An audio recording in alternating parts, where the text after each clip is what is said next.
ጥዕና ሃበልና ታይም ሚዲያ ፈኖ ትግርኛ ካብ ከተማ መቐለ ዝፍኖ መደብና እዩ ሎሚ ዝበልናዮም ሓፀርቲ ዜናታት ሒዝና ልኩም ቀሪብና ኣለና መሰናዕፅ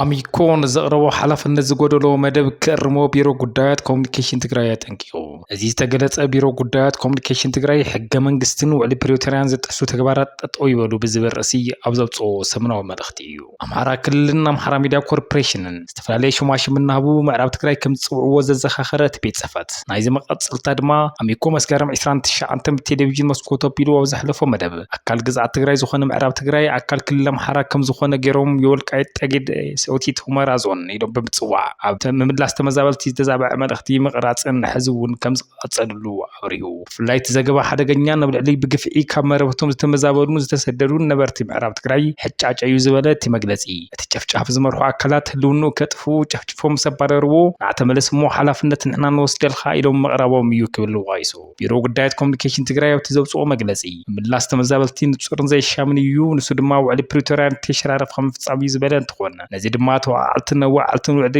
ፕሪቶሪያ ሓላፍነት ወሲዶም ክፍጽሙ ፀዊዑ ኣሚኮ ንዘቕረቦ ሓላፍነት ዝጎደሎ መደብ ከርምና ኣብ ስራሕ ዘሎ ሕገ መንግስቲ ውዕሊ ፕሪቶሪያን ካብ ዝጥሕሱ ተግባራት ክቆጠብን ናይ ወንጀለኛታት ድምፂ ካብ ምዃን ከርነብን እናሓበርና ኣብ ልዕሊ ነዚ ዘገባ ዝዳለዉ ኣካላት ድማ ስጉምቲ ክውሳድ ንፅውዕ ኢሉ ኣብ መወዳእታ ድማ መንግስቲ ፌደራል ኣብ ልዕሊ ከምዚ ዓይነት ሓላፍነት ዝጎደሎም ብስሕተት ዝፍጽሙ ስጉምቲ ክወስድን ሕገ መንግስቲ ፌደራል ውዕሊ ፕሪቶሪያን ሰላም ተገዛኢ ክኾን ንፅውዕ ምባል ቢሮ ጉዳያት ኮሙኒኬሽን ትግራይ ዘውፅኦ መግለፂ ዛዚሙ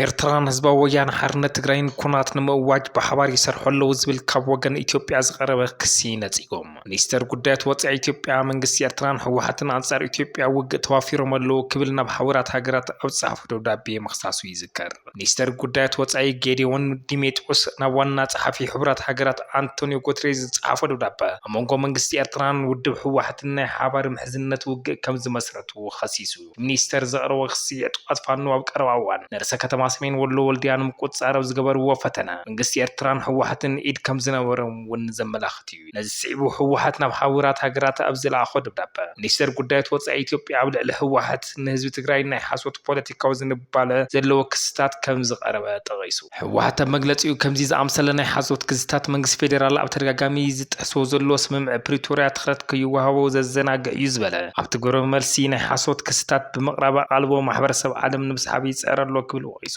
ሚኒስተር ዜና ኤርትራ የማነ ገብረ መስቀል ብወገኑ ኣብ ኤክስ ኣብ ዘሕለፎ መልእኽቲ ኢትዮጵያ ናብ ሕቡራት ሃገራት ጸሓፈቶ ደብዳቤ ድፍረት ዝመልኦን ኣዝዩ ዘደናግርን እዩ ጂኦግራፊያ ባዕላ ሃሪማ ባዕላ ተዊ ከም ማለት እዩ ክብል ነቒፉ ብተወሳኺ ንዝሓለፉ 2 ዓመታት መንግስቲ ብልጽግና በተደጋጋሚ ተተኺሉ ሕጋዊ መንገዲ እንደዘይኮነ ወታደራዊ ኃይሉ ኣላዊ ኣፍደገ ባሕሪ ምውሓስ ክብል ክጭርሕ ጸኒሑ እዩ እዚ መሬታዊ ግዝኣት ምስፍሕፋሕ ዝዓለመ ፕሮፓጋንዳዊ ወፍሪ ዘይግቡእን መሰረት ዘይብሉን ምፍራሕ ዝተሰነ እዩ ክብል ወሲኹ ገሊጹ መንግስቲ ኢትዮጵያ ዘቕረቦ ክሲ መሰረት ኣልቦ ምዃኑ ዝገለጸ ህወሓት ኣብ መንጎ ህዝቢ ትግራይን ኤርትራን ዘሎ ህዝቢ ንህዝቢ ምትእስሳር ሰላምን ዞባዊ ዕርቅን ንምርጋጽ ዝዓለመ እኳ እንተኾነ እቶም መሰረት ዘይብሎም ክስታት ግን ኣብቲ ዞባ ካልእ ኩናት ክለዓሉ ተኽእሉ ክብል ኸሲሱ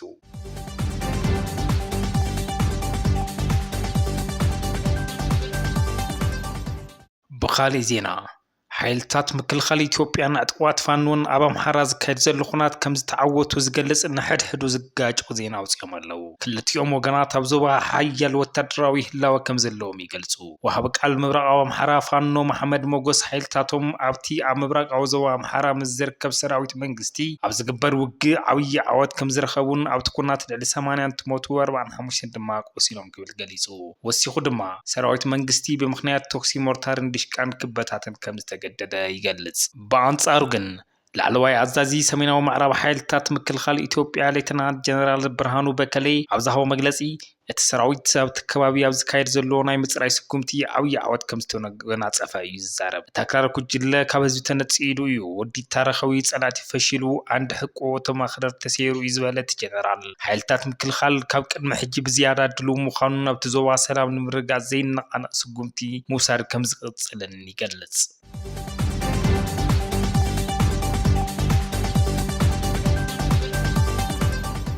ሃገራዊ ኮሚቴ ቀይሕ መስቀል ICRC ምሩኻት ሰራዊት ኢትዮጵያ ካፋኖ ከም ዝተረከበ ገሊጹ። ኣብዘን ዝሓለፋ 6 መዓልትታት ሃገራዊ ኮሚቴ ቀይሕ መስቀል ICRC ክልተ ጉጅለታት ናብ ከባቢታት ላሊበላን ወልድያን ልኢኹ ን250 ዝቆሰሉ ሰባት መሐከም ዝኸውን መድሃኒት ኣቑሑት መጥባሕትን ከም ዘቕረበ ተሓቢሩ። ከቢድ ጉድኣት ዝወረዶምን ሕክምናዊ ረድኤት ዘድልዮምን 16 ሰባት ኣውፅኤ ዝበለ ትካል ፋኖ ነቶም ወታደራት ናብ ቀይሕ መስቀል ኣሕሊፉ ከም ዝሃቦምን ድሕሪኡ እቶም ወታደራት ናብ ወልድያ ተወሲዶም ናብ ሓይልታት መንግስቲ ተመሓላሊፎም ከም ዝተዋሃቡ ይገልጽ። ማርቲን ነቶም በአምሓራ ፋኖ ተተሓዙት ዋጋእቲ ከም ዝጎብነዮም ነቲ ኩነታት ከም ዝረኣየን ምስ ስድራቤቶም ክዘራረቡ ከም ዝፈተነ ገሊጹ ኣሎ። መራሒ ቀይሕ መስቀል ላሊበላ ማርቲን ታልማን ኣብዚ ቀረባ ግዜ ኣብ ሰሜናዊ ወሎ ብዙሓት ሰባት ሞይቶምን ቆሲሎምን እዮም ዝበለ እንትኾን ኣብ ኣምሓራ ኣብ ዝካየድ ኩናት ተሳተፉ ድማ ሃገራዊ ሰብኣዊ ሕጊ ከኽብሩ ፃውዒት ኣቕሪቡ ኣሎ።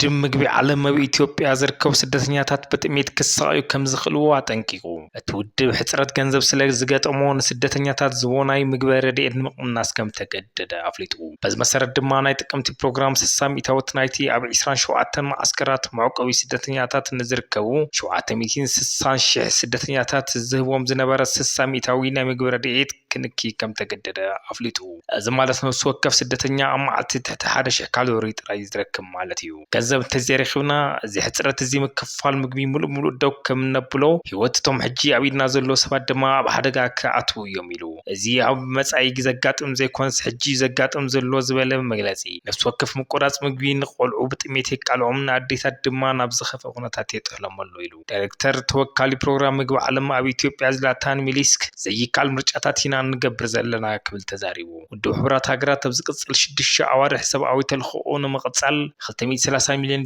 ብህፁፅ ከም ዘልድዮ ዘፍለጠ ኮይኑ እዚ ገንዘብ እዚ ብህፁፅ እንተዘይተረኺቡ ኣብ ዝመጽእ ኣዋርሕ ንስደተኛታት ኣብ ኢትዮጵያ ዝወሃብ ናይ ምግቢ ረድኤት ሙሉእ ብሙሉእ ከቋርጾ ከም ዝኽእል ኣጠንቂቁ። ብፍላይ ንጉልለት ኣመጋግባ ዘለዎም ቆልዑን ኣዴታትን እኹል ምግቢ ዘይምህላው ዘተሓሳስብ ነገር ዝበለ እቲ ትካል ገንዘብ እንተዘይረኺቡ ኣብ ታሕሳስ ሙሉእ ብሙሉእ ስርዑ ከም ዘቋርጽ ኣፍሊጡ። እዚ ማለት ድማ 1 ሚልዮን ሕፅረት ኣመጋግባ ዘለዎም ህፃናት ጥኑሳትና ጥበብቲ ኣዴታትን ብዘይደገፍ ክተርፉ ከም ዝኽእሉ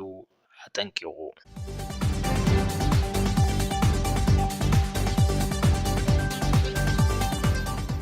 ኣሜሪካ ንስምምዕ ምቁራጽ ተጻዋታት ንምቁጽጻር 200 ወታደራት ክትሰድድ እያ ተባሂሉ። ዋሽንግተን ነቲ ኣብ መንጎ እስራኤልን ጉጅለ ሓማስን ዝተበጽሐ ስምምዕ ምቁራጽ ተጻዋታት ንምቁጽጻር ኣብ ማእከላይ ምብራቕ ኣስኪሩ ኣብ ዘሎ ሰራዊታ ስታት 200 ወታደራት ናብ እስራኤል ክትልእኽ ምዃና ሰበስልጣን ሃገር ሓቢሮም። ሰራዊት ኣሜሪካ ሓደ ብዙሓት ሃገራት ዝሳተፉ ዓለምለኻዊ ሓይሊ ዕማም ክምስርት ምዃኑ እውን እቲ ሓበሬታ የመልክት። ነቲ ማእከል ሲቪላዊ ወታደራዊ ምውሃድ ዝተባሃለ ኣካል ወታደራት ክበርክታት ጽቢት ዝግበረለን ሃገራት ግብፂ፣ ኳታር፣ ቱርኪን ሕብራት ኣሜሬት ዓረብን ምዃነን ተፈሊጡ። ሓደ ላዕለዋይ ኣሜሪካዊ ባለስልጣን ኣብ ዝሃቦ ሓበሬታ ወታደራት ሃገሩ ናብ ወሽመጥ ጋዛ ከም ዝያእቱ ብምግላጽ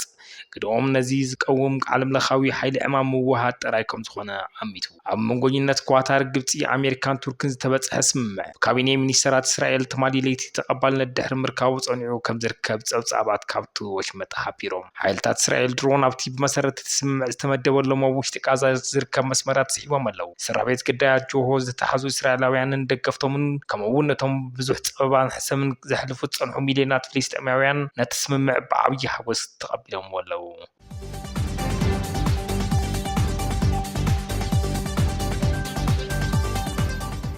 ቬንዙዋላዊት ማርያ ኩሬና ሽልማት ኖቤል ሰላም 2025 ተዓዊታ። ማርያ ኣብ ሃገራ ዲሞክራሲያዊ መሰላት ክህሉ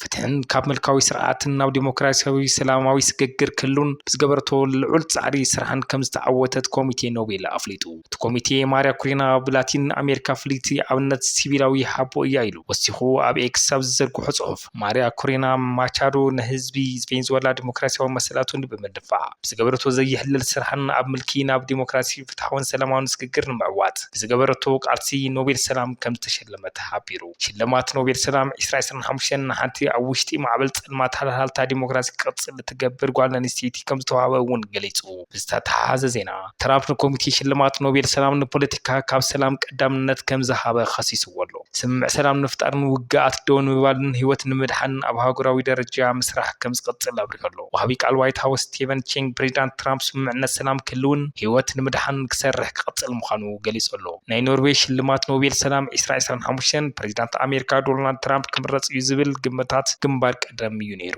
ፕሬዚዳንት ኣሜሪካ ዶናልድ ትራምፕ ናይ ሎሚ ዓመት ሽልማት ንምዕዋት ሰፊሕ ህዝባዊ ወስዋስ ከካይድ ጸኒሑ። ከም ቀዳማይ ሚኒስተር እስራኤል ቤንያሚን ኔታንያሁ ዝበሉ ደገፍቱ ድማ ነቲ ሽልማት ሓጺቦምዎ ምንባሮም ይዝከር። ታይም ሚድያ ፈነወ ትግርኛ መቐለ